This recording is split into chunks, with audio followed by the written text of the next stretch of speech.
नमस्कार बंधुरा केमन आছেন सबाई आशा करी भालो आছেন आमिও भालो आছি 8 10 3 83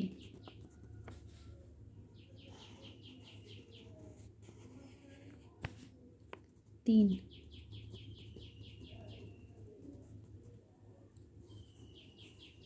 8 10 3 83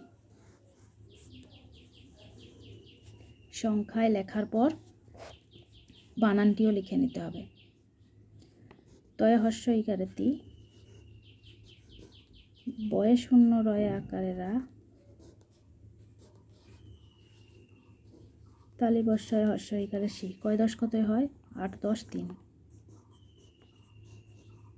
8 8 দ তালি বর্ষ দশ,